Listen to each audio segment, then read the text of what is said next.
नमस्कार दोस्तों, एक बहुत प्यारा सोहर गीत प्रस्तुत कर रही हूँ। गीत पूरा सुनिएगा और कमेंट करके बताइएगा कि गीत कैसा लगा। अगर गीत अच्छा लगे तो गीत को लाइक कीजिएगा, शेयर कीजिएगा और प्लीज़ दोस्तों मेरे चैनल को सब्सक्राइब ज़रूर कीजिएगा। अपना प्यार दुलार और आशीर्वाद दीजिएगा। तो आइए सुनते हैं इस प्यारे से कृष्ण जन्म सोहर को। कहवा ही कृष्ण जनमला त कहवा बधैया बाजे, कहवा बधैया बाजे हो। हरि हो के ही को खिल अवतार के ही घरे मंगल हो। हरि हो के ही को खिल अवतार के ही घरे मंगल हो।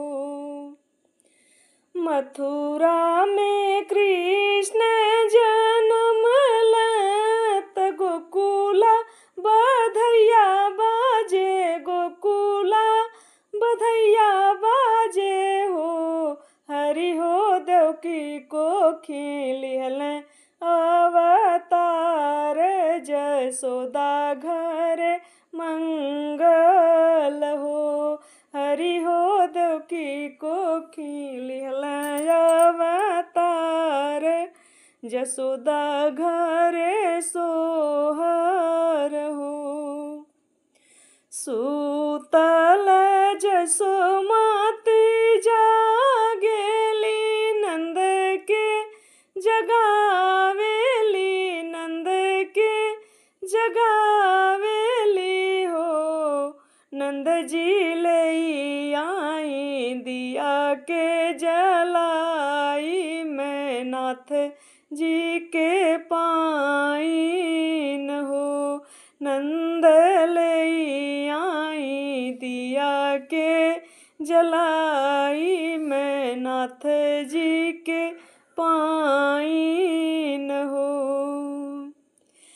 देखत के बाबू सावर मुरली बजावल, मुरली बजावल हो।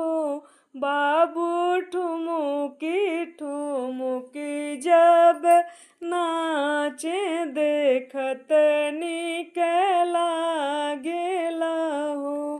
बाबू ठुमुकी ठुमुकी जब नाचे, देखत निक लागेन हो।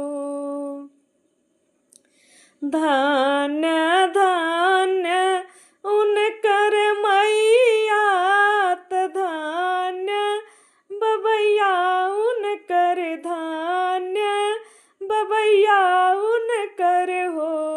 हरि हो धान्य गोकुलपुर वासी, जहाँ कृष्ण जन्मेन हो। हरि हो धान्य गोकुलपुर वासी, जहाँ कृष्ण जन्मेल हो। हरि हो धान्य गोकुलपुर वासी, जहाँ कृष्ण जन्मेल हो।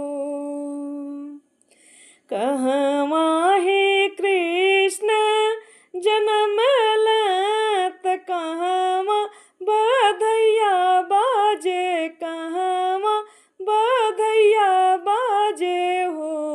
हरि हो के ही को खिल अवतार के ही घरे सोहर हो।